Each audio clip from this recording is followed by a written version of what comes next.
Hello, listeners.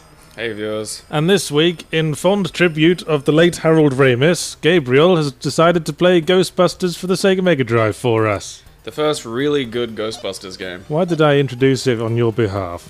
Tell me. You just seem to come out of the gate like just. Tell us about the game. Okay, well, there was a few Ghostbusters games. You will remember the one on the Commodore 64, the Atari. I certainly did. Yeah, the Atari 2600, the Master System. They all had the same basic Ghostbusters game, and it was fucking terrible. Ghostbusters for the Commodore 64 was one of the first games I remember having digitized voice clips with C64 sound. Which you can imagine what that sounded like. Yeah. It was something like, "If you slide me!" It was not a good game. For its time, it wasn't shitehouse horrible, but I don't know. I didn't really ever like it. Well, I'll say this for this game so far. The characters look more like they do in the film than they did in the real Ghostbusters. Yeah. Although Egon kind of looks like he's drawn his glasses on with a Sharpie. Maybe you did. And so this was on the Mega Drive. Although, like, for some reason, it was incredibly racist and got rid of Winston Zedmore. Well, they'd have to have used a whole different color palette for Which him. would, as I've been told, double the cost of the game. Like, adding black people to games is just so expensive. That's why they don't do it. You know, this is something I was wondering the other day. Feel free to start.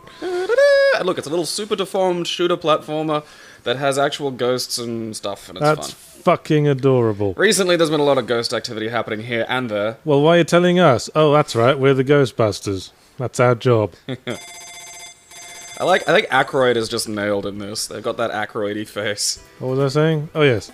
The thing I was wondering the other day is that I seem to remember not too long ago being taught that referring to black people as coloured people was politically incorrect.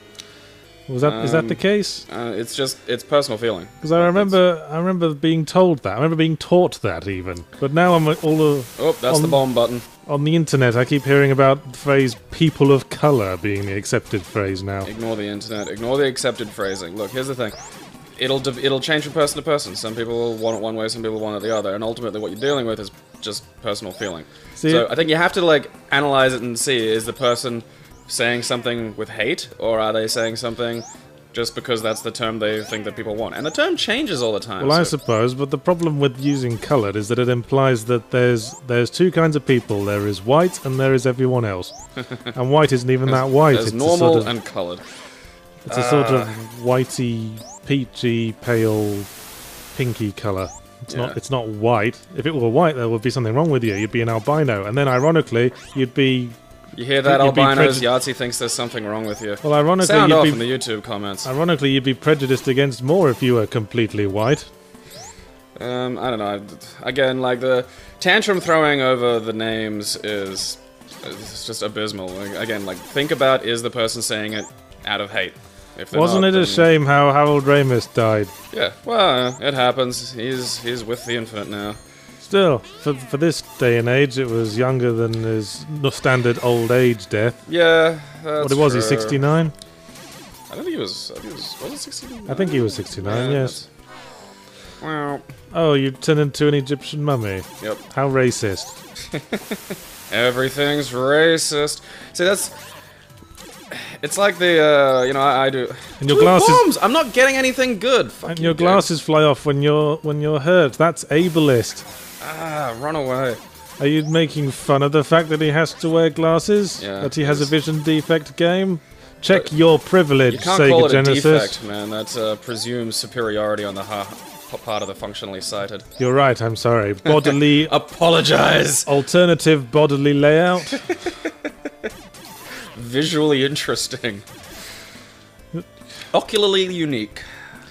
Genetically alternative. Genetically altered. I like that one. Yes. That's the new term for Down syndrome, perhaps. Chromosomally lucky.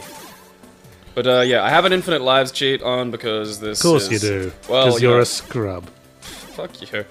This game is actually a little bit brutal, but in that kind of fun, old-timey way. So is this the hotel in the film? No. I think this is called Home Sweet Home. This is someone's house. And I've seen pop culture convention costumes that put more effort into the proton pack than this sprite does. Yeah, it's just a simple little one. Spikes aren't good. I saw it when he turned his back. It's just a blue rectangle.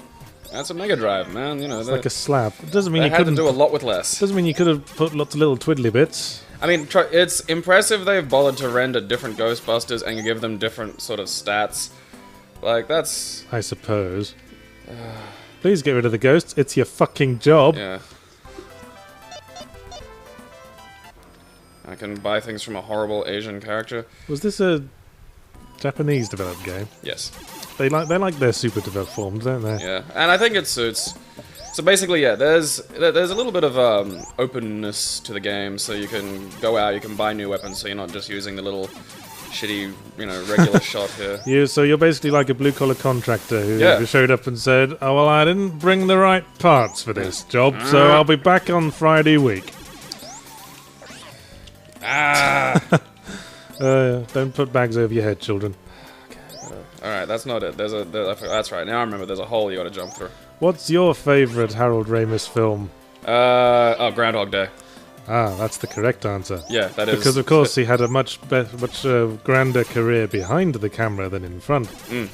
Groundhog Day is fantastic, because after he, the story goes that after his first marriage sort of fell apart, he really got into Zen Buddhism, which, god fucking damn it, which you can really see in Groundhog Day, because that is, I mean, so many religions claim it to be a wonderful sort of exercise in their faith. Yeah, it's weird. I mean, you know, when you say so many religions, I'm not saying like the Pope said, "Oh, hey, Groundhog Day." Well, it does carry a lot of I'd say, slightly irreverent religious themes, doesn't it? Yeah, like that whole scene where Phil claims to be God. Well, I mean, it's the path he takes. He goes from. It is a traditional sort of deity creation myth sort of story, isn't it? Like the whole gone through the. You have to go through like a sequence of troubles, like this, like the Siddhartha Buddha. Well, it's the progress from indulgence to self-destruction, and then finally to redemption. Yeah, and not just redemption, but like building and enlightenment. Yeah, enlightenment. Which is pretty much exactly how I try to run my life. You know, Jesus never really had. Now look, it's a ghost. Oh, I gotta catch him. Oh, I gotta come in. Jesus never really had that arc, did he? He was just great from the get-go. To the point that fucking kings were coming and looking at how great he was. Shit. But there's no way to cross the streams in this game.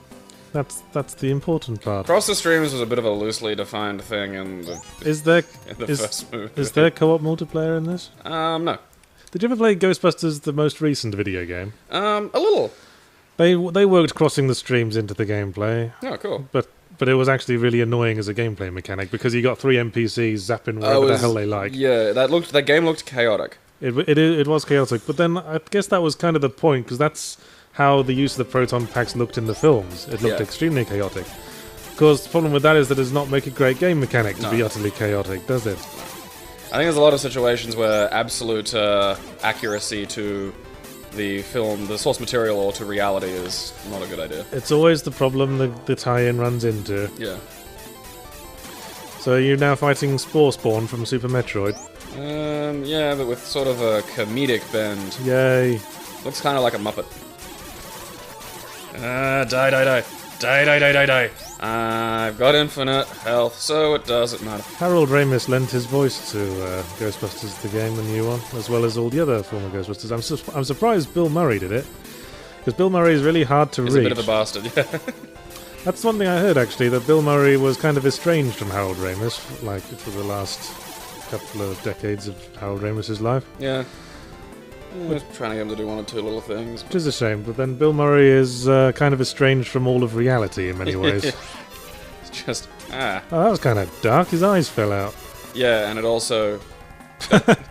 Ding! Look at your cheeky Japanese photo snap there. And continuing to look exactly like Harold Ramis. Thank you very much. This is a token of my gratitude. Thank you very much, woman wearing towel draped over her head. I love, like, this is a token of my gratitude. No, this is what you pay me for doing the job. Yes. If a ghost tangles with me, it'll be his last mistake. I always wonder, when I get off the bus, is it accepted etiquette to say thank you to the bus driver? Because I see a lot of people do it, but I've paid the bus driver. Surely our dealings are concluded when I leave the bus. I'm not thanking him for something he's done out of like the bottom of his heart. Sometimes bus drivers have given me free rides, and I've said thank you as I got off, as is fitting. But if I've paid for the ride, well, help me out here, Mr. Socially Adept I person. bet hookers love you. What? Is that how you were taught? Once you get down from table, you have to say thank you so much for this lovely sex.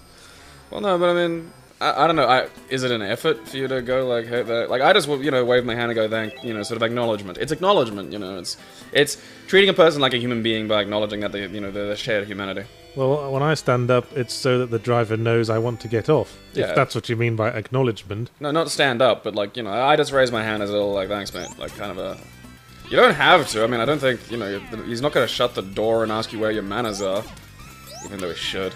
You horrible person. I mean, is this a British thing? Because I had a British girlfriend that said that saying goodbye to the bus driver, thanks to the bus driver, was weird, and then she did it a bunch when she got back to England, and all of her UK friends made fun of her. Well, I was a little bit thrown just by being asked how my day's going by shopkeepers when I first got to Australia. I think we've discussed this in the past. Australia cares, except if you're kind of brown, in which case you can get fucked.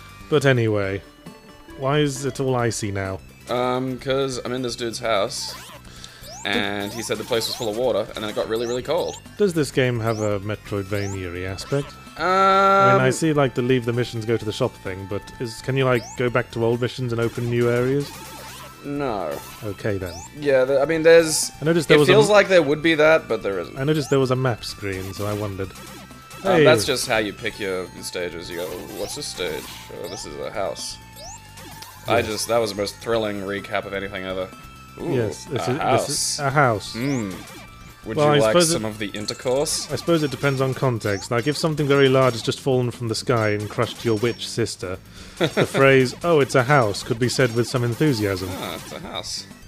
So, fucking hell, it's a house! Fucking little... Look at these little guys. What? Why are you fighting Dig Dug? I don't know. I think that's Dig Ball, that's his cousin. Where are you going? Come back. Open up the other spot. You bastards. You jerks. Help, Egon. I don't think they're on board. Is there no way you can destroy blocks? Apparently not. That's, there wait, you go. There you go. You little rapscallion. Shit. Now what?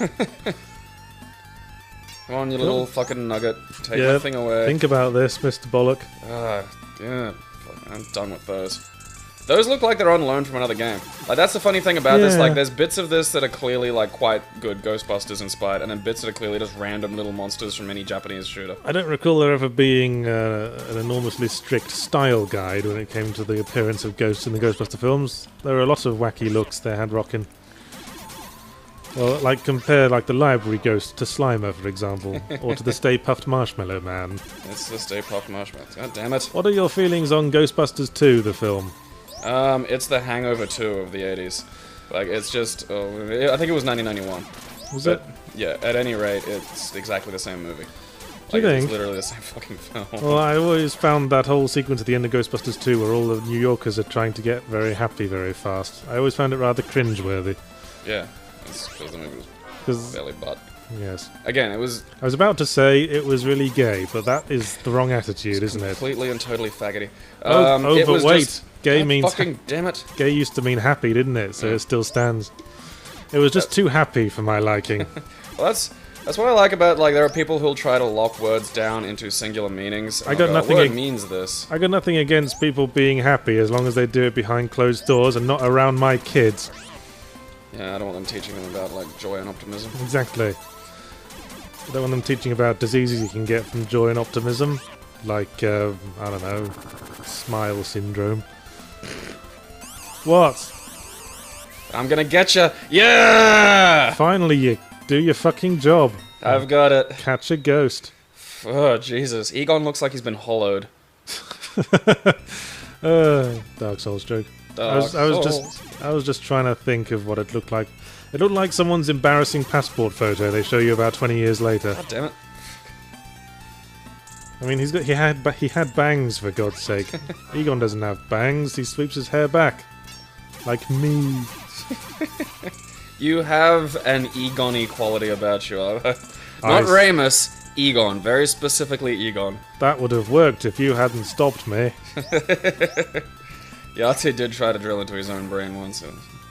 Well, went about as well as you can expect. What would you have done? I did have a chemistry set when I was a kid.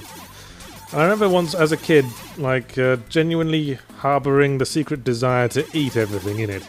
But I think this was a turning point in my emotional development, because I picked up one of the test tubes and then thought, better not, and put it down again. Somewhere out there's a you with magical superpowers as a result of that action. Well, you know, when I got bored of the chemistry set, I just mixed all the shit together and threw it on the garage floor. What happened? It just fizzed a bit. I was disappointed. Well, at least it fizzed a bit. And then we had to clean it up. Give me a face. Anyway, your face. Let's talk topic. Peter Molyneux has become self-aware. Ah, yes. A recent quote from Peter Molyneux in which he described Fable 3 as, this is his exact word, a train wreck. Which makes me... Alright, so here's the problem. He's become self-aware, but he's just going hyperbolically in the opposite direction. Ah, you said bollock. Bollockly. Bollock-lickery. Balls. Yes, alright, continue. He's just gone hyperbolically in the other direction, which isn't helping. Like, Fable 3 was not a train wreck. Fucking... Well, it had one good idea badly mishandled with the whole thing where you actually defeat the evil king and become the king. But then the evil king says, hey, evil Lovecraftian thing's going to come and eat us all in a year. Bye! And then you have to decide whether you're going to be really frugal so you'll have the money to fight it, or let all your people be happy. That's right, and then it does a time jump really suddenly with no warning. Yeah, that was really fucking annoying, but what was even more annoying is that holding on to the money so you'd be able to defeat the Shoggoth at the end of the year was still considered the evil path. That's interesting. When Peter Molyneux, it seems, doesn't really understand moral complexity. No, that's I mean, I'm willing to bet it's fucking hard to implement, but a game where the moral questions are more than just, you know, blatantly good and blatantly fucking evil would be nice. Well, yeah. I mean, that's what I thought it was doing. That's what impressed me about it. Because fighting a fucking ice gorilla? I always wondered why you couldn't just do frugal policies just for the year, and then, you know, sandwiches and cake for immediately after you've defeated the Shoggoth. You could probably sell that to a population too. Like, if the government was like, okay, we need to, like, crank taxes a little bit to fight. Yeah, I want to know why he never brought it up. Why he never used that as a draw card. Yeah. There's a thing coming. Yeah, we're going to die if we don't do this. Fucking monster. Be like, oh shit, yeah, but we've got to put money into the monster fund. Because monster. And then Fantasy Fox News will be on your side. No, Fantasy Fox News would still be like, oh, fuck you and your monster. Why are the liberal papers so against monster fighting? Do you want us all to be killed by a monster? And for once, they'd actually be right. But they'd be like Peter for monsters. You know, the good options during that year were like, do you want to pay a load of money to make sure this lake doesn't get polluted? It's just, and for no better reason, because it looks pretty. It's going to look a whole lot less pretty a year from now when it's bloated with our corpses. But I think we got sidetracked a bit there. The point is, Peter Molyneux actually came out and said that he has a problem. And the first step is admitting it. Yeah. He has a problem where he always talks a bit too much about his game before it's out. Well, not talks a bit too much, but you can't call an adventure game with some tacked on fucking Sims bits. Management, I'd say. Yeah. A fucking revolution, because it's not. It's a cute enough game. It wasn't a bad game. I really enjoyed Fable 2 enough. Like, I played through that. That's not so bad. Yeah, it had its moments. Yeah. If you just said, hey, here's a game. I mean, it's like, you set yourself up, when you raise the bar so high, you can't help but go under it. I guess he felt pressured to, innovate, because he was always a great innovator back in the day. Yeah. When he brought his Syndicate and Dungeon Keeper and... You know, that's it. Maybe like the new Dungeon Keeper Online has brought on a strange perspective in him. What else did he do? Populous, very innovative. Was he Theme Hospital? I don't know. Well, he was Theme Park. That's the M. Night Shyamalan trap, is like he gets known for twists, and then so suddenly every movie's got to have a twist, which then, because you know it's coming, becomes predictable. Like, that's... Yeah. You gotta, keep it fresh by not worrying so much. You know, don't create a you've got to live up to. That's, you know, your own personality can be the worst kind of trap, let alone anything fucking society expects. But you know, the revelation he seems to have come to, that the thing in his head will always be much better than the thing that is actually created.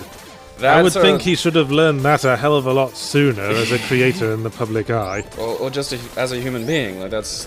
Yes. I learned that when I couldn't draw. So I could see it in my head, and it went through some sort of retardification process, and then came out my hands all wrong. Yeah, yes, you'd think like the very basic amount of creative ability would lead you to this conclusion pretty fast. I'm melting! Well, I suppose writing doesn't really have the same problem, because it's not really a visualized thing. I mean, the visualization is all being done by the reader when you're writing something. That's why I equate storytelling in novels with storytelling in video games, because it's a sort of partnership you create with the person perceiving your creative endeavour, if you see what I mean. Yes. There is the reader is an active, you know, component in what's being read. I mean, you're not unless it's a bad book, you're not describing every square inch of the room the characters are in. So a lot of books I've read don't describe the main character at all. So the audience just pictures whatever they want to picture. They fill in the blanks. Special suit. What's the special suit do I then? don't know. Who's this, and why isn't Egon not making the tools? I don't know. Who's we this? outsourced it. Who's this Joker? It looks like Doc Brown, but with a mustache. Yeah, or the Einstein scientist from Half-Life. Alrighty, so now we've got the Woody house and a high-rise building left. And it's funny I mentioned that, because you know the glue-on gun in Half-Life? It's like the last weapon you get. It's like a super laser with a backpack. Yes. Well, in the original game files, that gun is referred to as the Egon.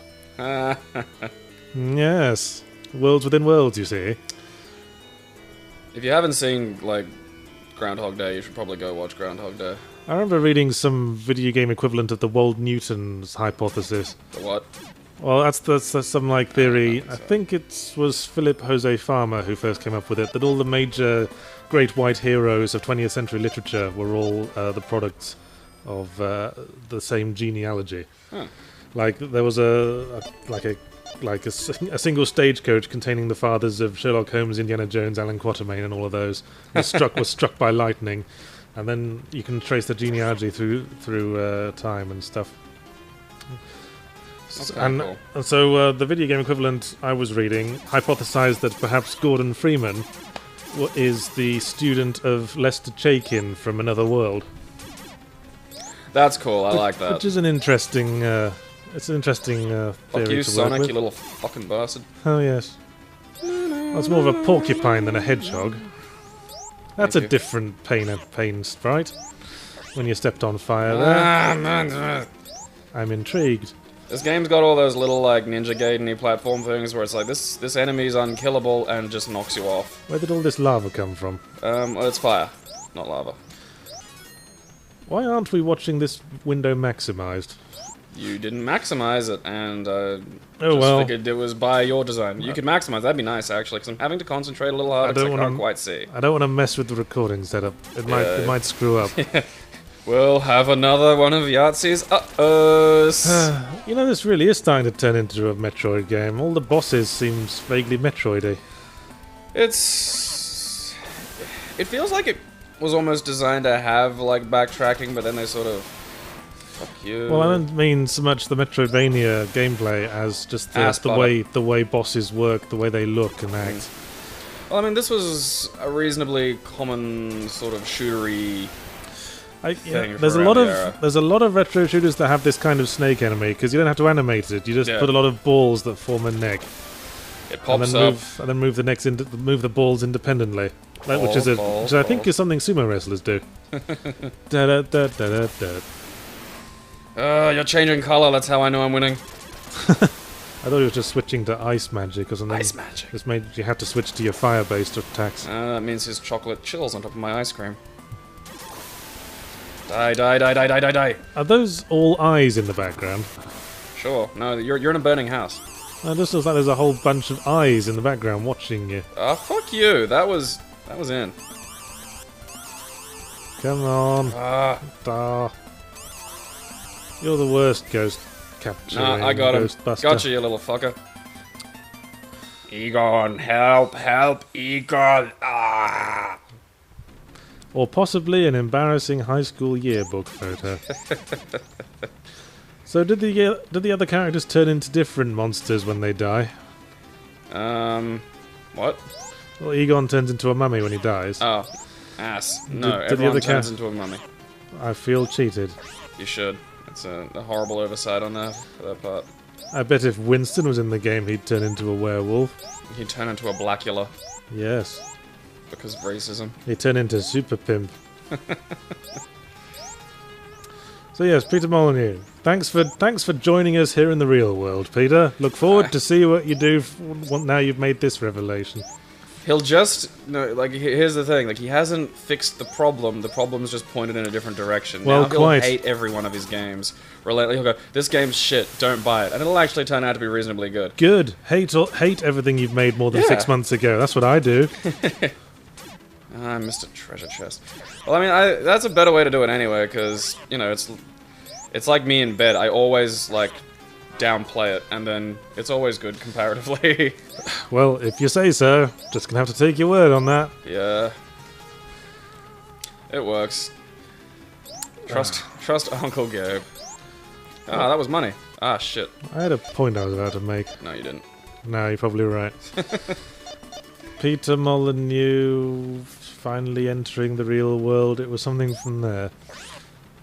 Dicks. Oh, I'm sure it'll come back.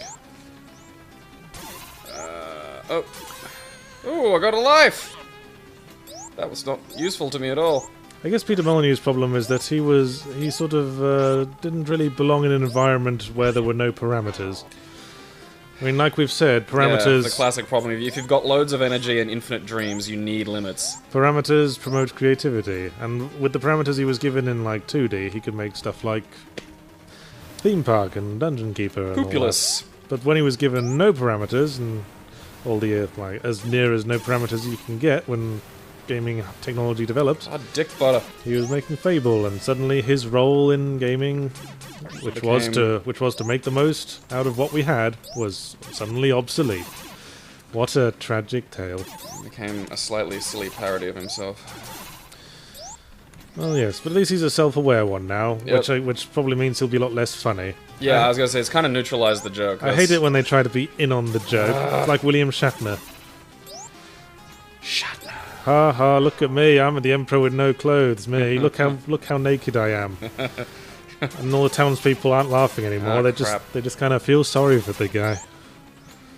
Yep, joke's over. God, bollocks. Well, I concede that I can see why we needed the infinite lives cheat now. Told ya. Because you're shit at games. Yeah. This game is not your friend. I'm fighting a fire ninja. I know it's not my friend, it's a game. I have few friends among games.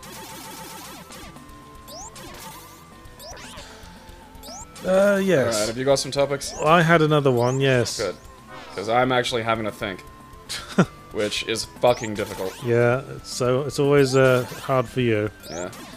I don't want to make fun of you for it, because that would be ableist. Yeah. So just because I'm grossly incompetent doesn't mean you shouldn't let me be a surgeon. You're just alternatively intelligent. Yeah.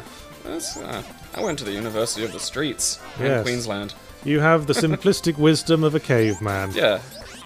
The Shakespeare's Fool. I have that kind of, Exactly. You couldn't direct a light opera, but you could damn well make a fire. If someone gave you matches. Yeah, I need matches. I can't make fire. What am I, Bear Grylls? Well, so much for that. Yeah. I bet you drink your own piss, though. Oh yeah. Yeah, we could all do that. It's fucking weird not to. Well, my Peachy. other topic. Excuse me while I get my iPad, which I foolishly left under the recording device. Back in a second, microphone. Now I have it. My second topic was Where that were you when Yahtzee sat up? My topic was that I read an interview posted on the Ubi blog, which I can only presume is Ubisoft's equivalent of Nintendo Power, with Lucien Solban, the head writer on such games as Far Cry 3 Blood Dragon. Which was awesome. Which is a good game, you should check it out. Yeah, it's astonishing, because Far Cry 3 feels like the DLC, and Blood Dragon feels like the actual game that was made for. I don't know how you can say that, because Blood Dragon is way shorter. Yeah, but it actually is a better game. I think Far Cry 3 is a fine game in its own way, and I think Blood Dragon is just a nice little... It's like you've had the nice meal, and Blood Dragon is like the little dessert you can have afterwards. I mean, you've had your serious character arc, now here's a lovely pudding. There were bits of Far Cry 3 I really liked, like the sudden boss fight against the giant like hallucination, but then like they pissed away all the hate that they had you directed at what was his name, Vargas? Vaughn. Was it Vaughn? Or was it Vars? Vaughn, Vars. Vars, I think it was Vars. No, Vaughn was the main character of Final Fantasy XII, I remember now. Alright.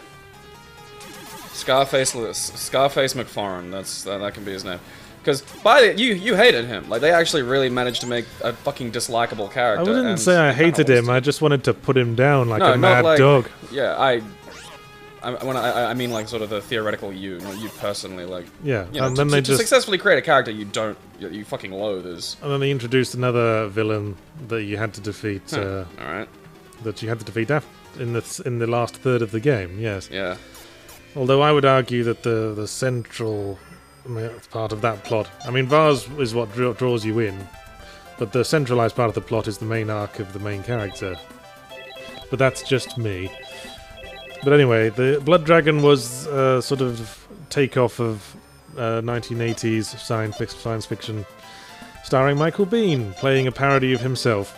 I honestly thought it was a Michael Biehn impersonator, and then it was Michael Biehn, which...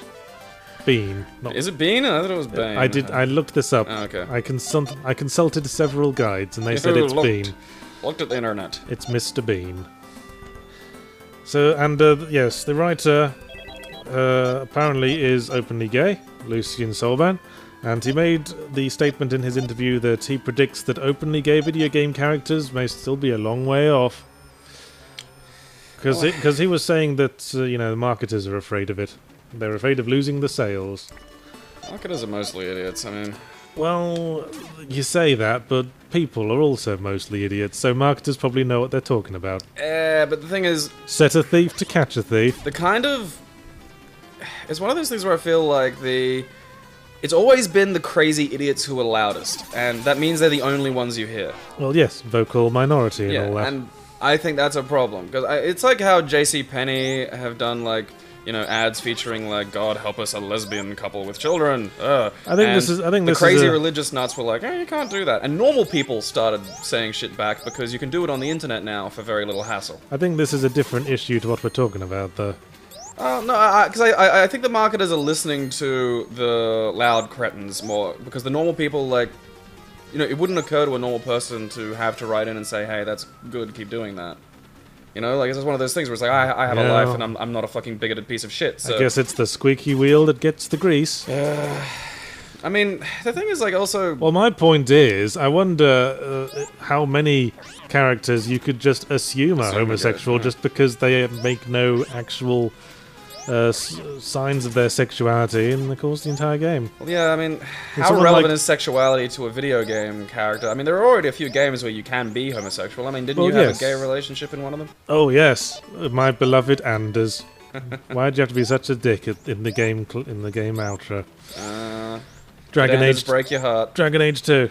But yes, Dragon Age 2, yes. Yes, there are a lot of games where you can be gay, but always as part of a smorgasbord of sexuality. Well, that's at least... The Mass Effect I think for games where they're ego inserts, like a game where you're... In a lot of ways, I just think it's easier. It's easier than keeping track of whether the main character's male or female or not. Yeah. Just let them shag whoever. Yeah. I mean, that's what the Fable games do as well, isn't it? Yeah. Everyone's bisexual in those games. Where am I going? Peter Molyneux just takes the position that anyone who's not gay for you just haven't given enough presents to yet. That's how sexuality works. Does Peter Molyneux have kids? That's a frightening thought. Yeah, actually. You can bet he really talked them up before they were coming out of the womb, didn't he? And this is Jesus. This is Jesus again. My wife's giving birth to Jesus. This one's basically going to be the greatest child in the world. The innovation going into this child, you just can't believe it. This child, get this child will eat things, and then the matter it eats will be converted into matter that processes the body. It's brilliant. It's never been seen before. I've given it more mitochondria. Oh, hey. blimey. That's slightly nightmarish. Isn't this one of your monsters? Ah, shit dicks. Well, no, get out. Well, mine isn't on fire. Well, see? Because that's just not subtle enough. Giant face was chasing you down a corridor, fine. Set it on fire, trying too hard. I was going to say it reminds me of that wall monster guy from Nightmare, but never mind, no one will get that. References only you get are great. I like those, they're fun. Like the Poddington Peas. Yeah, I have no idea what that is. Actually, the other two guys on the British expat panel at the Escapist Expo knew what I was talking about. I'm just happy with my Round the Twist references. Yeah. That's it, though. Australia fair. Pretty much. Yes, there are games where you can be gay as part of a smorgasbord of sexuality, I suppose, but there's a lot of characters like Marcus Phoenix, for example, who never does anything sexual at all because he's a macho twat. I mean, Marcus Phoenix could be gay. You could tell me Marcus Phoenix was gay and be like, oh, okay. Yeah, you could pull what's called a Dumbledore, yes. Turned out he was gay all along. Oh god, they pulled a Dumbledore on us. Well, the thing about the sexuality aspect of not just video games, but all creative media, is it reminds me a bit of Australia's cultural cringe. And if you haven't read the cultural cringe essay, people, you should probably read that. Do tell us about the cultural cringe. Well, essentially, when a group is so hyper-aware of something, it makes it impossible to act in honest creativity because you're always going to either be... You're going to be really, really, really hyper-conscious of it. So, like, Australia doesn't really have a coherent culture yet, because there's the Aboriginal cultures, of which there are actually many and a wide variety. The sort of Anglo cultures that came in about 200 years ago. 200 years, and then we keep getting fresh people. Like every 20 years, we get like a big dose of immigration. Yes, which although is actually we're doing our best to avoid that this time, aren't we? Which is actually a lovely thing and wonderfully beneficial. But of course, why? Yes, why encourage that when you can see a manga? Stick to the point.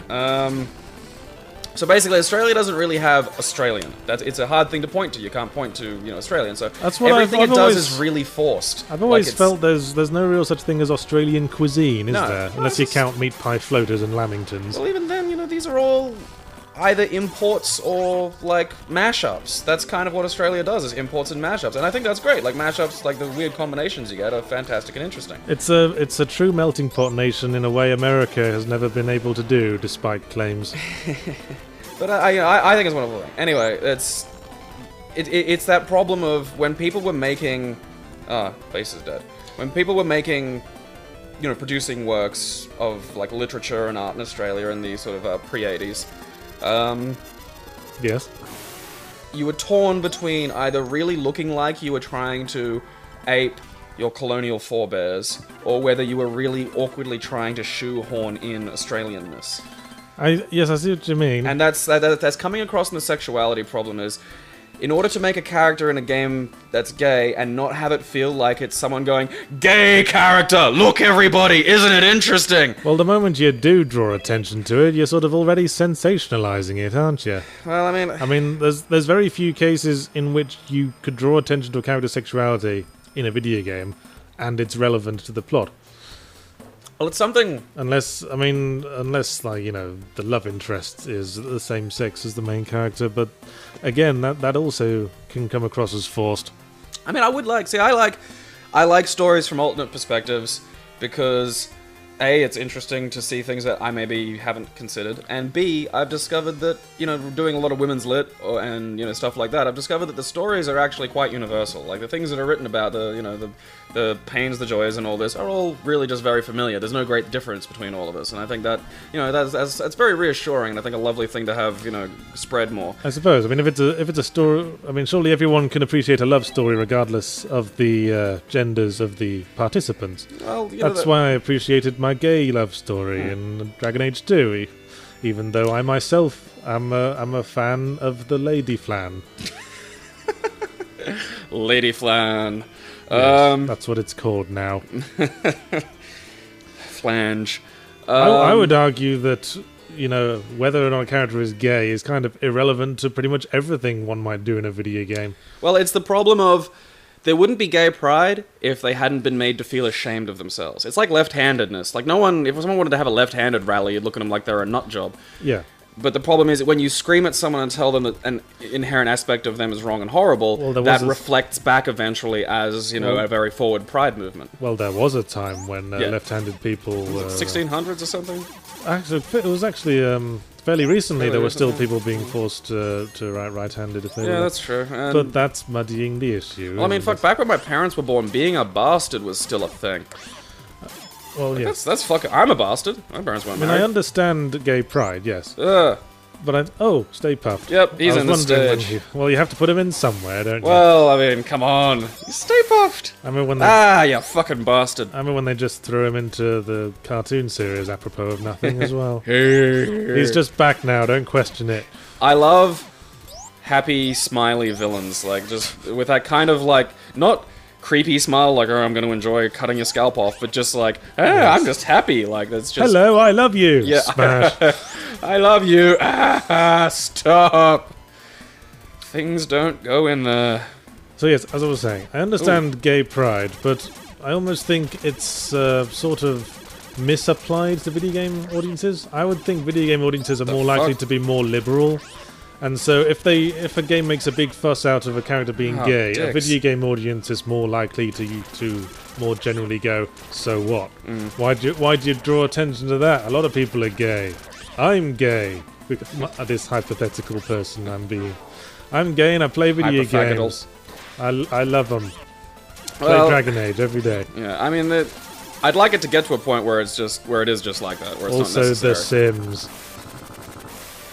But I think we're probably a little ways off that yet. I think we're getting there, maybe another couple of generations, and there'll probably always be there'll always be one or two holdout like racists and homophobes loitering around because it's a result of, you know, feeling powerless inside. So you manifest your self-hatred into other people and things. I suppose the thing to do is just make a game character who's gay, and just, you know, just when it comes up, like when discussing a sexy lady. If that happens. Or maybe, that'd be great. If you do one of those things where you have a sexy lady who's really supercilious and uses her sexuality to control men, and then you tries to use that on the protagonist, and he goes, "I'm actually gay, madam." that would be relevant, and that would be funny. Work on me. When you make that game, and then someone interviews you and saying, "Do you think it was courageous to have a gay person in it?" And I was like, then you say something like, well, you're the one drawing attention to it, not me. The thing is, it's a self-fulfilling prophecy of their attention will be drawn to it, and that's the thing. It can't, no matter what. It's like the cultural cringe. It's there because the thought of it is so apparent that you'll either be doing something to defy it or to fit into it, and it's just it's unavoidable. It's really irritating. So I think someone just has to fucking bite the bullet, just get it done. Like, Marcus Phoenix should be fucking gay. Let's just say he's gay. Yeah, Marcus Phoenix is gay. There's a bit in a game where there's a female character who's kind of got the hots for him, trying to get through to him, but he's just kind of not having it. So that would be easy. Yeah. That would be an easy retcon to make. Maybe Master Chief, they call them Spartans, and the Spartans were big on, not like sexuality all the time, but... Well, he did have a sexy female wank hologram.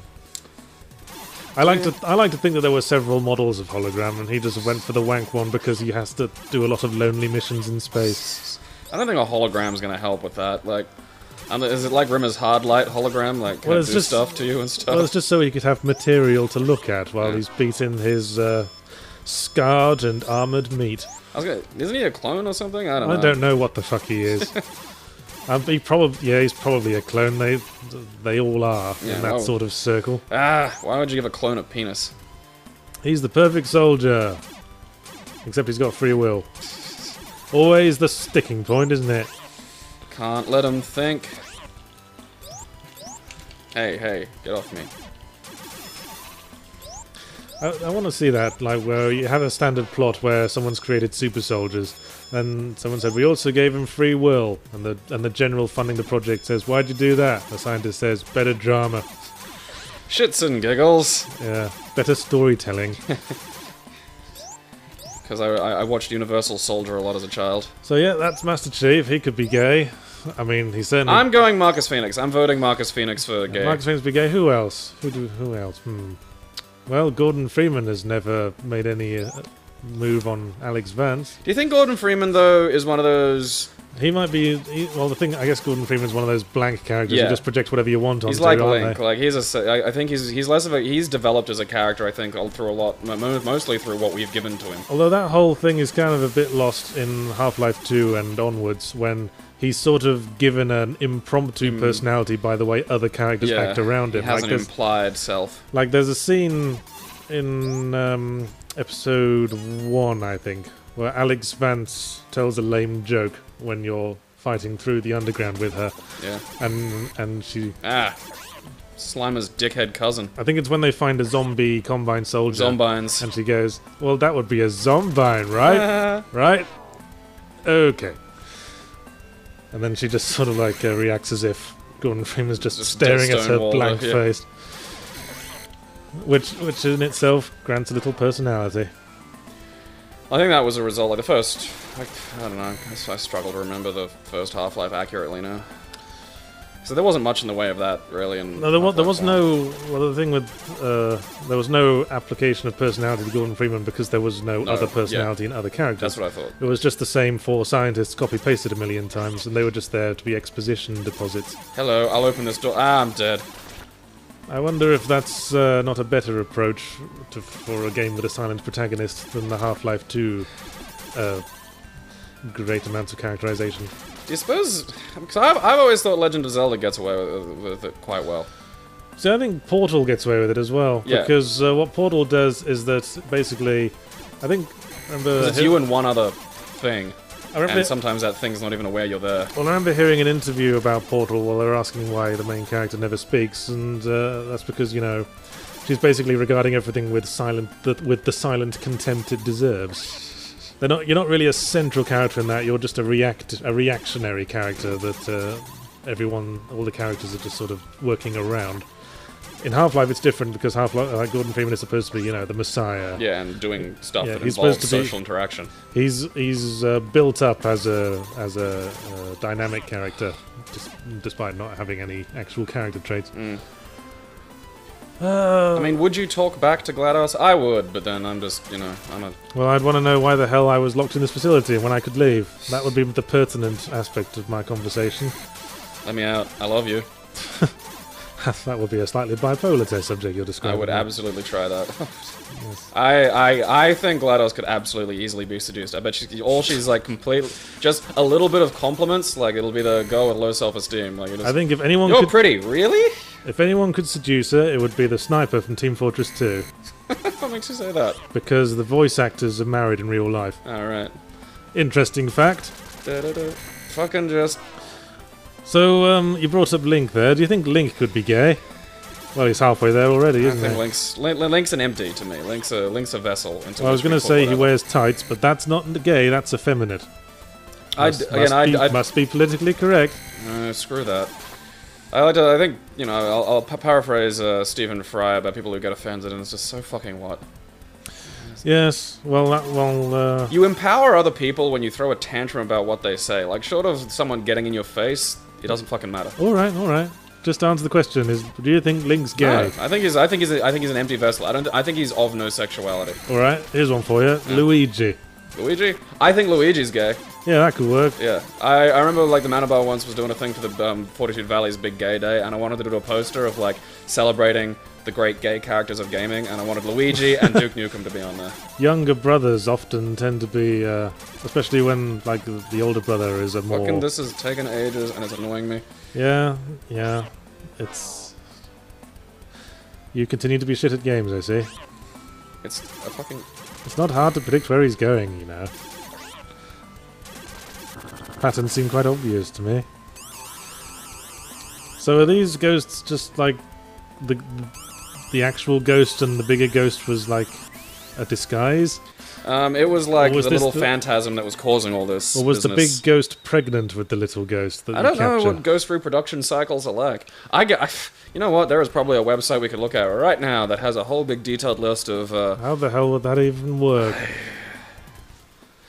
How can you create life from two dead things? Well, I don't think the ghosts in Ghostbusters were ever really adequately explained in terms of... Who is talking here? We got a story for marshmallows. What? What? I'll do the same to you. That's not the story of the Marshmallow Man from the films. They just made some shit up. Well, they got his scowl down.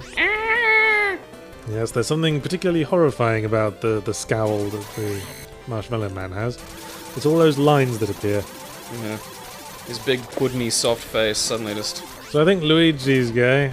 I mean, they're trying to make it canon that he's like Princess Daisy's boyfriend. Yeah, but there's never been much evidence of that. They're like girlfriend and boyfriend, like a 50s fucking abstinence pamphlet. Like, they're non-sexual. That's a non-sexual relationship. Well, the first evidence for that is that Princess Peach was Mario's golf caddy in Mario Golf, and Princess Daisy was Luigi's golf caddy in Mario Golf. Yeah. But that could mean they're just, you know, that Daisy's a fag hag and likes to go shopping with him. Maybe they're just adults who can be seen together without it assuming they're in a relationship. How about that? I've never bought Mario and Princess Peach being in a relationship either. Well, no, again, it's that kind of, you know, it's a Mormon like pre-marriage relationship where she's your best gal. I see Mario. Are you dying? Am I hurting you? Fuck you. I kind of see Mario as being more in a sort of indentured servitude sort of relationship. I mean, she goes back to her abusive spouse, Bowser, and then Rick starts regretting it and rings up Mario, whose entire job in the kingdom is this. So Mario's a nice guy. Yeah, he's like you know how Henry VIII had a guy whose only job was to wipe his bum. Really? Like that. Huh. Mario's only job is to be the princess's nice guy. They've abducted the other Ghostbusters. Oh no. Oh, whoa, you gotta listen to me, Marty! Was it him? Yeah. Tell me, there we go, it's Egon's grandpa that we've never seen before. Okay then. Oh shit, the main villain's name is Arthur. Is he a king of somewhere? No. Oh well. I bet he's played by, I bet it's like Lewis Tully's cousin or something. Do you remember that cartoon series about a modern-day football player who went back in time to King Arthur's court? Yes. And then had to be King Arthur? Not in much detail, but oh, that rings a bell. I generally gauge like how well I can remember old cartoons if I can remember the opening theme. I don't remember the opening theme. I just remember it was that sort of Dungeons and Dragons sort of class of Saturday morning cartoon. I love Dungeons and Dragons. Yes. That was another early serialized one. I love the old... All that bewitching our kids, I love it. Yeah, like I love the old serialized animated series. And then like fucking the X-Men animated series kicked off and that was great, and... Nathan Drake might be gay. What about some lesbian characters? Okay, fair enough. Because we can't just presume, like, you know, gay to always mean... I mean, we were speaking from our point of view, so gay is like dudes who like dicks. Oh, Princess Daisy then. Princess Daisy might be a big leser. Yeah, I can kind of see that. I don't know, it's hard applying sexuality. Wait, is it alright to say big leser? Sure. Because if you're going to get offended by that, you have to presume this whole big long discussion we've had about sexuality and how it's, you know, honest and good is meaningless in the face of saying the word leser. Yeah, I've never liked the idea that there are some forbidden words. No words without context, you're just not allowed... Despite all context, you're just not allowed to say under any circumstances. No, words have definitions, context gives meaning. You're not allowed to... You have to be able to discuss the word to discuss why we can't say it. Well, then, again, why can't you say it? It's like that guy who burnt down that temple in classical antiquity because he wanted to be famous. I think it was Heraclitus or Herodotus, someone like that. No, Herodotus was Greek. Well, it might have been now Greek. I'm getting all blurred up. I think that was it was one of those two. I think. But basically, his punishment, because he'd done this to be famous, was to be stricken from history. His name had to be stricken from every record, every statue, every plaque, everything.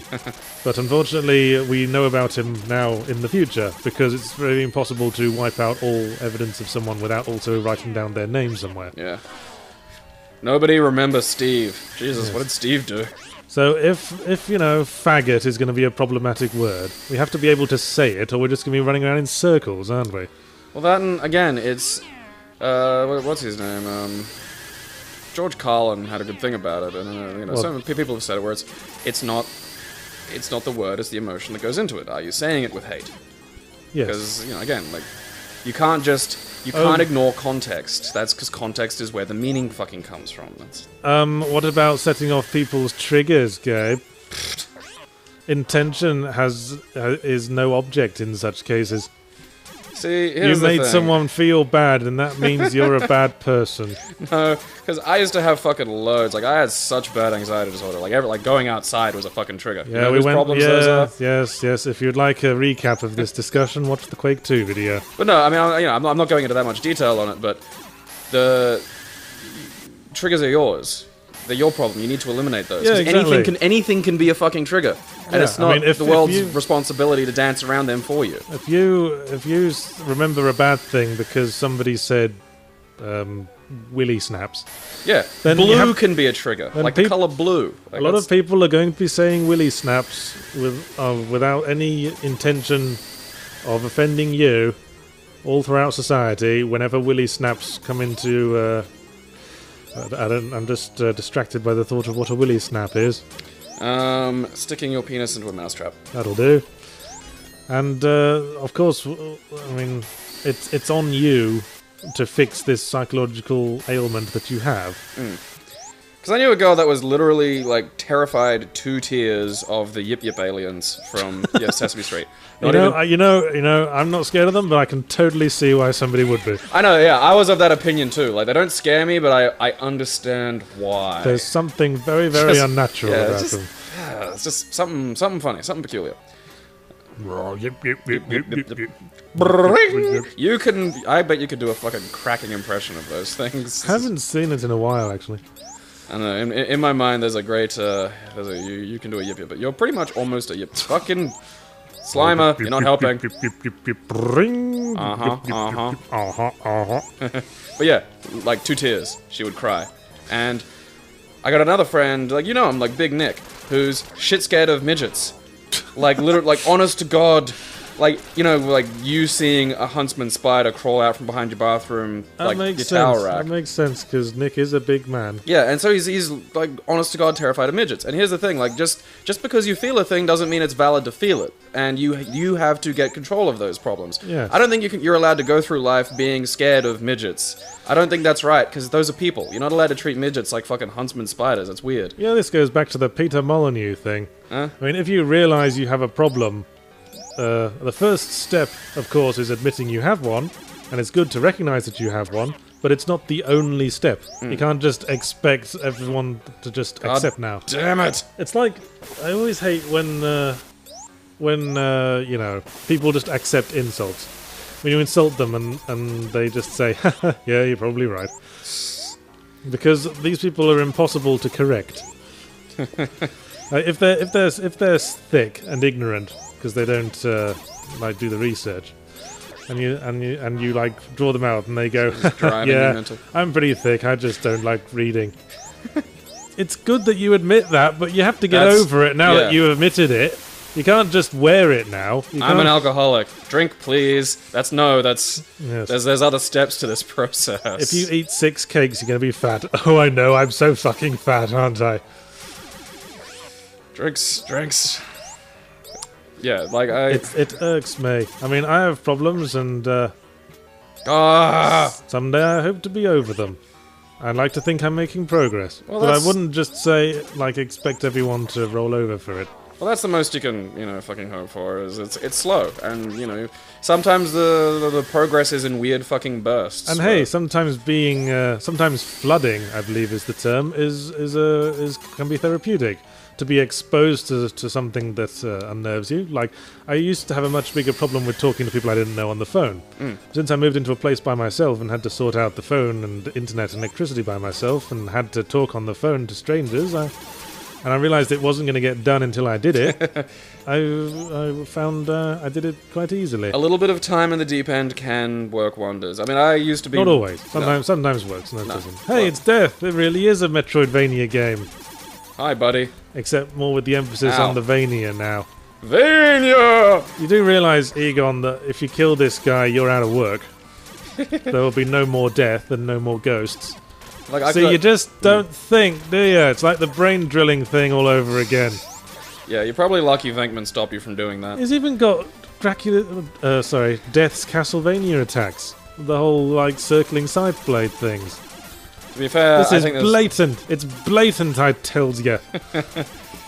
Plagiarism. Well, that's the thing. Like, bar work for me was helped me get over, you know, my crippling fucking socials. Like, I couldn't talk to people. This had better be the final boss because, as I say, there's no more work after this. Maybe it's not death. Maybe it's just an upstart ghost who... Is it the final boss? No, dude. There hasn't been, like, a little conversation where I fucking tell Arthur he can suck a bucket of old hobo nuts. Well, I suppose there are ghost skeletons, and maybe some of them just decide to wear a black cloak out of fashion choice, and maybe some of them also happen to carry a scythe because they were very attached to one in life because they were an Amish farmer. Would that be like you? Oh, Jesus, that's a one-hit kill. Blimey. Fair enough. That's Was this ever a coin-operated arcade game? No. Well, I'm out of explanations then. This is an old Mega Drive game back when this shit was, like, fucking tough. It was just like, fuck you, here's a hard game. Well, it was always hard. I didn't want to do that yet. It was always hard back then just because games on consoles aped arcade games. Yeah. That's the whole reason a lives system exists. Because they want to steal your quarters. What would your thing be if you were Hollow in Anor Londo, like, you know, or in Lordran? Like, what weapon would, like, Hollow Yahtzee hang about with and glower at a corner with? A halberd? I don't know why I like halberds. So do I.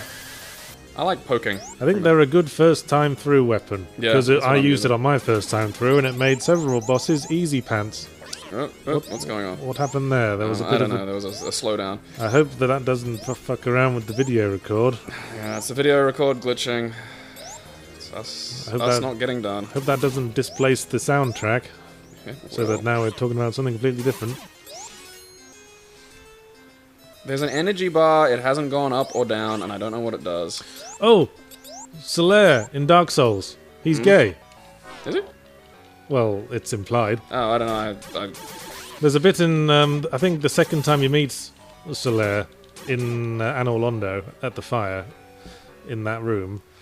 If you talk to him a couple of times... Whoa, blimey! More fun with the ball-based system of animation. But if you talk to him a second time, Solaire says, "I didn't know better, I'd say you were attracted to me." Oh, forget I said that. Well, I think he does that if you're a woman as well. So maybe he's just pansexual.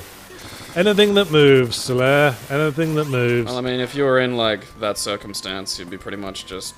Yeah, like, you'd want... okay, so the energy you'd want desperate, life-affirming sex with disgusting, undead, dried-out beef jerky men all the time as well. Probably wind up hitting on the lady that sells you, moss.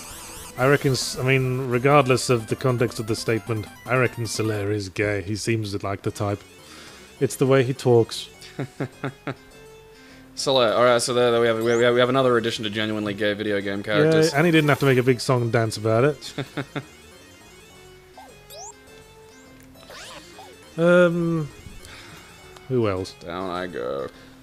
I mean, I remember there was a point made in the Mr. Plinky review of the 2009 Star Trek film, where it seems like every single male character, the film makes a point of showing that they're not gay. He refers to it as every character having a case of the not gays. Of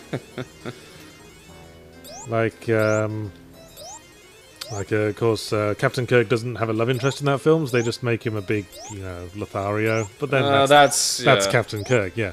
They give Spock the love interest with Uhura, even though that doesn't seem like a Spocky sort of thing to do, but that's his human side. Oh no! Oh no! It's Ghost Bill Murray. This'll teach you for not returning my calls, says... This is for not coming back for a new Ghostbusters film, and now I'm dead. Grr. Well, he came back for Ghostbusters the video game. That is weird, like, that he did. And I think in Ghostbusters the video game, they used a concept they were going to use in the third Ghostbusters film. Oh, where he dies? No. Oh, what? I can't remember now. Am I hurting him? I'm not sure what's going on here. It was I think it was a couple of just ideas rather than a grand plot. Because I remember reading that they were going to have him die early in the Ghostbusters. Well, these scripts go through a lot of rewrites. That is true. What were we talking about? Gay characters. Yes. We're deciding, yeah, we're deciding once and for all who the gay video game Illuminati are. Well, did we come up with any lesbians? Alright, yeah, no, that's right, we got onto that and then we stopped, which I think was, that's remiss of us. Well, we're male and have less understanding of the female mindset. Well, that and, there is a dearth of... See, the immediate response is to go, like, Samus, but I think Samus is completely asexual. I think she views humans as weird and alien. Yeah, well, she was raised by cosmic bird people. Yeah. I don't think I'm hurting him. I think that's presumably her portrayal in Metroid Other M notwithstanding. That doesn't count. Ah, we go. That's not my Samus. No, that Other M bullshit's not real. Fuck that 5 foot tall daddy issues riddled thing. Yeah, I'm not. That is not. Not my Samus. No, that's not canon as far as I'm fucking concerned. Well, I guess this is part of the problem. There's so few prominent female video game characters we could mark out as a lesbian.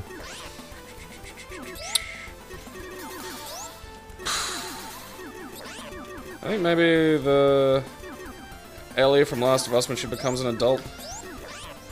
Is that just wishful thinking on your part? Why would that be wishful thinking, man? I don't know. Maybe you're picturing a girl-on-girl action with Elizabeth from Bioshock Infinite.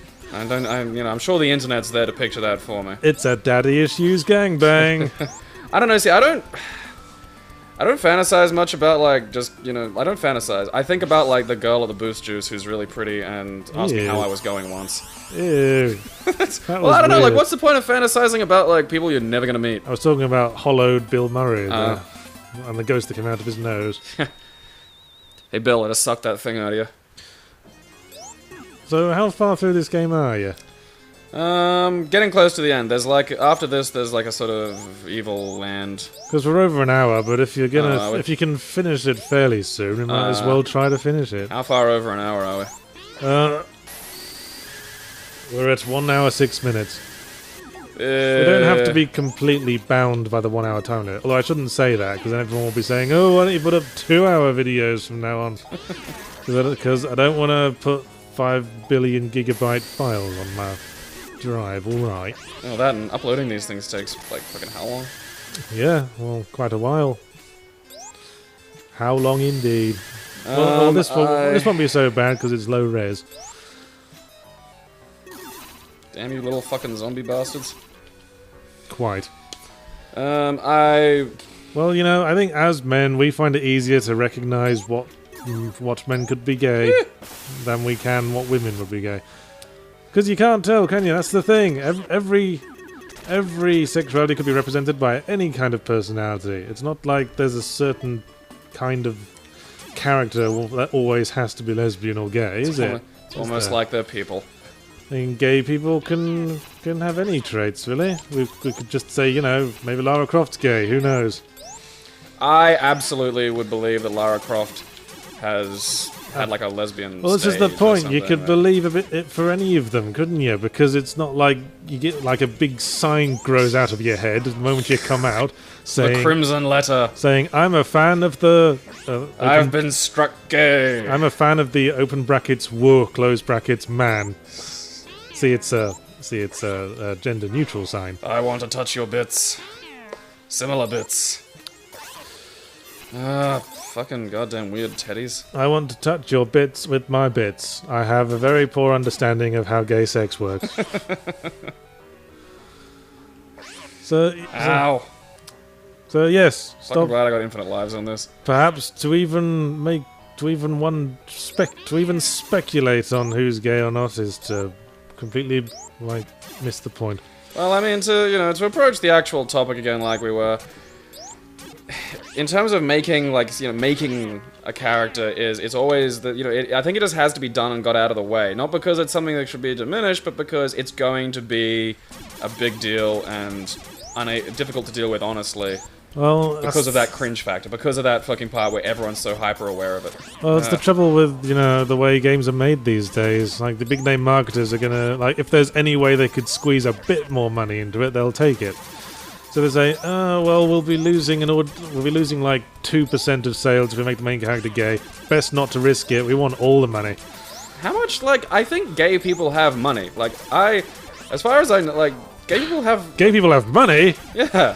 It's like when they say you can't That's market shit to women, and it's like, women fucking buy stuff. If you can't market shit to women, you suck at marketing. You're the worst at your job.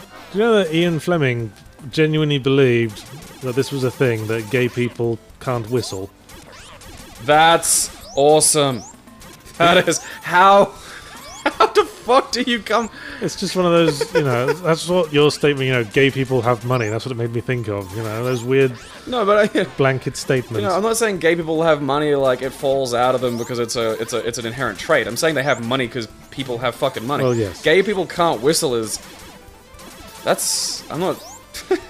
Gay people have money, they might not necessarily buy as much video games as straight people because there's not so much representation. Honestly, that's the silly thing is if you made like a video game with a decent gay character in it, gay people would probably buy it just to go, hey, I bought the game with the decent gay character in it. Like, you'd probably get a big pile of the pink dollar or well, you know, as I say, a gay person can have any character traits. They might just as easily be into the character if they were straight. Well, yeah, but you know, if Marcus turned out to be gay. Is gay. I believe he is. Bing! Well, it's a bit late now, I think. Yeah. I mean, what you want to do is you do the sort of the Dumbledore fast one, as it's called. Is like immediately after everyone's read it and enjoyed it, you just go, "Ha! He was gay all along." The Dumbledore shuffle sounds like a great gay technique. You can't really retcon that a few years down the line. That just seems like you're trying to grab headlines. Yeah, I kind of feel that way too. I mean, well, can we consider this whole issue fixed? Yeah, sure. You're welcome. Yeah, you're welcome, the gays. You're welcome, the gays. We have officially fixed the world for you. There'll be no more hassles from here on in. Everything's just gravy and we asked houses. We asked no reimbursement. No, we're just doing this for the selfless. You know, when we come to your delightful Italian-style bistros, maybe give us an extra couple of stamps on our coffee card. Yeah, that's... Anything further to add? Well, what really can you add after you've tackled all prejudice? I'm secretly gay as well. I'm a lesbian. Well, you kept that quiet. Bye-bye, everyone. Toodles. Oh, I don't know. I don't really like that as a final joke. Does it? See, now you're forcing it. It's got to be natural. All right. Well, let's just keep talking until we force a natural conclusion out of it. Then. Look, a fucking giant clitoris is attacking me. Oh well, we could just go for the classic sudden ending. I'm not thanking him for something he's done out of like the bottom of his heart. Sometimes bus drivers have given me free rides, and I've said thank you as I got off, as is fitting. But if I've paid for the ride. Well, help me out here, Mr. Socially Adept I person. bet hookers love you. What? Is that how you were taught? Once you get down from table, you have to say thank you so much for this lovely sex. Well, no, but I mean, I don't know. Is it an effort for you to go like, hey, like I just wave my hand and go thank, sort of acknowledgement. It's acknowledgement, It's treating a person like a human being by acknowledging that they share humanity. Well, when I stand up, it's so that the driver knows I want to get off. Yeah. If that's what you mean by acknowledgement. No, not stand up, but like, I just raise my hand as a little, like, thanks, mate. Like, kind of a... You don't have to. I mean, I don't think, he's not going to shut the door and ask you where your manners are. Even though he should. You horrible person. I mean, is this a British thing? Because I had a British girlfriend that said that saying goodbye to the bus driver, thanks to the bus driver was weird, and then she did it a bunch when she got back to England, and all of her UK friends made fun of her. Well, I was a little bit thrown just by being asked how my day's going by shopkeepers when I first got to Australia. I think we've discussed this in the past. Australia cares, except if you're kind of brown, in which case you can get fucked. But anyway, why is it all icy now? Because I'm in this dude's house, and he said the place was full of water, and then it got really, really cold. Does this game have a Metroidvania-y aspect? I mean, I see, like, the leave the missions, go to the shop thing, but can you, like, go back to old missions and open new areas? No. Okay, then. Yeah, I mean, there's... I noticed there it feels like there would be that, but there isn't. I noticed there was a map screen, so I wondered. Hey. That's just how you pick your stages. You go, what's this stage? Oh, this is a house. Yeah. That was the most thrilling recap of anything ever. Ooh, yes, this is a house. Would you like some of the intercourse? I suppose it depends on context. Like, if something very large has just fallen from the sky and crushed your witch sister, the phrase, oh, it's a house, could be said with some enthusiasm. Ah, it's a house. So, fucking hell, it's a house! Fucking doodle-doo. Look at these little guys. What? Why are you fighting Dig Dug? I don't know. I think that's Dig Ball. That's his cousin. And see, is the person saying something with hate, or are they saying something just because that's the term they think that people want? And the term changes all the time. Well, I suppose, but the problem with using coloured is that it implies that there's two kinds of people. There is white and there is everyone else. And white isn't even that white. There's it's normal a sort of, and coloured. It's a sort of whitey, peachy, pale, pinky colour. It's not white. If it were white, there would be something wrong with you. You'd be an albino, and then ironically, you'd be. You hear that, albinos? Yahtzee thinks there's something wrong with you. Well, ironically, sound off in the YouTube comments. Ironically, you'd be prejudiced against more if you were completely white. I don't know. Again, like the tantrum throwing over the names is just abysmal. Again, like think about, is the person saying it out of hate? If Wasn't it a shame how Harold Ramis died? Yeah, well, it happens. He's with the infinite now. Still, for this day and age, it was younger than his standard old age death. Yeah, that's What was true. he, 69? I don't think he was. Was it 69? I think he was 69. Yes. Well. Oh, you turned into an Egyptian mummy. Yep. How racist. Everything's racist. See, that's. It's like the, you know, I do. And your glasses. Bombs! I'm not getting anything good. Fuck And you, your glasses fly off when you're hurt. That's ableist. Ah, run away. Are you making fun of the fact that he has to wear glasses? Yeah, that he has a vision defect game? Check your privilege, You can't SEGA call it Genesis. a defect, man. That presumes superiority on the part of the functionally sighted. You're right, I'm sorry. Bodily... Apologize! Alternative bodily layout? Visually interesting. Ocularly unique. Genetically alternative. Genetically altered. I like that one. Yes. That's the new term for Down syndrome, perhaps. Chromosomally lucky. But yeah, I have an infinite lives cheat on because this. Of course is, you do. Well, because you're a scrub. Fuck you.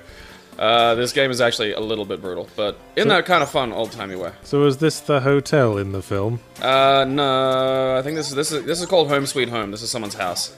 And I've seen pop culture convention costumes that put more effort into the proton pack than this sprite does. Yeah, it's just a simple little one. Spikes aren't good. I saw it when he turned his back. It's just a blue rectangle.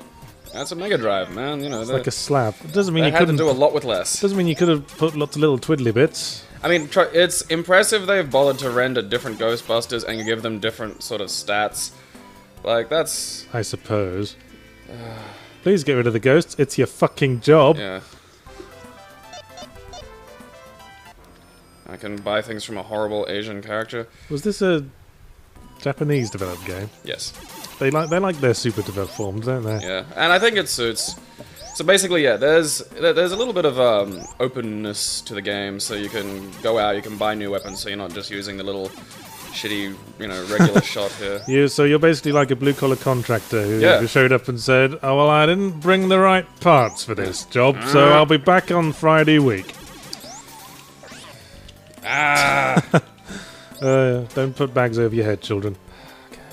Alright, that's not it. That's right. Now I remember. There's a hole you got to jump through. What's your favourite Harold Ramis film? Groundhog Day. Ah, that's the correct answer. Yeah, that is. Because of course he had a much grander career behind the camera than in front. Groundhog Day is fantastic because after he, the story goes that after his first marriage sort of fell apart, he really got into Zen Buddhism, which, God fucking damn it, which you can really see in Groundhog Day because that is, I mean, so many religions claim it to be a wonderful sort of exercise in their faith. Yeah, it's weird. I mean, you know, when you say so many religions, I'm not saying like the Pope said, "Oh, hey, Groundhog Day." Well, it does carry a lot of I'd say, slightly irreverent religious themes, doesn't it? Yeah, like that whole scene where Phil claims to be God. Well, I mean, it's the path he takes. He goes from. It is a traditional sort of deity creation myth sort of story, isn't it? Like the whole gone through the. You have to go through like a sequence of troubles, like this, like the Siddhartha Buddha. Well, it's the progress from indulgence to self-destruction, and then finally to redemption. Yeah, and not just redemption, but like building and himself. Enlightenment. Yeah, yes. enlightenment. Which is pretty much exactly how I try to run my life these days. Jesus never really had... Now look, it's a ghost. Oh, I gotta catch him. I gotta come in. Ah! Jesus never really had that arc, did he? He was just great from the get-go. To the point that fucking kings were coming and looking at how great he was. Shit. But there's no way to cross the streams in this game. That's the important part. Cross the streams was a bit of a loosely defined thing in the first movie. Is there co-op multiplayer in this? No. Did you ever play Ghostbusters, the most recent video game? A little. They worked crossing the streams into the gameplay. Oh, cool. But it was actually really annoying as a gameplay mechanic because you got 3 NPCs zapping wherever the hell they like. Yeah, that game looked chaotic. It was chaotic, but then I guess that was kind of the point because that's how the use of the proton packs looked in the films. It looked extremely chaotic. Of course, the problem with that is that it does not make a great game mechanic to be utterly chaotic, does it? I think there's a lot of situations where absolute accuracy to the film, the source material, or to reality is not a good idea. It's always the problem the tie-in runs into. Yeah. So are you now fighting Spore Spawn from Super Metroid? Yeah, but with sort of a comedic bend. Yay. Looks kind of like a Muppet. Die. I've got infinite health, so it doesn't matter. Harold Ramis lent his voice to Ghostbusters, the game, the new one, as well as all the other former Ghostbusters. I'm surprised Bill Murray did it, because Bill Murray is really hard to reach. He's a bit of a bastard, yeah. That's one thing I heard, actually, that Bill Murray was kind of estranged from Harold Ramis, like, for the last couple of decades of Harold Ramis's life. Yeah. I was trying to get him to do one or two little things. Which is a shame, but then Bill Murray is kind of estranged from all of reality in many ways. It's just, Oh, that was kind of dark. His eyes fell out. Yeah, and it also... Bing! Look at your cheeky Japanese photo snap there. And continuing to look exactly like Harold Ramis. Thank you very much. This is a token of my gratitude. Thank you very much, woman wearing towel draped over her head. I love, like, this is a token of my gratitude. No, this is what you pay me for doing the job. Yes. If a ghost tangles with me, it'll be his last mistake. I always wonder, when I get off the bus, is it accepted etiquette to say thank you to the bus driver? Because I see a lot of people do it, but I've paid the bus driver. Surely our dealings are concluded when I leave the bus.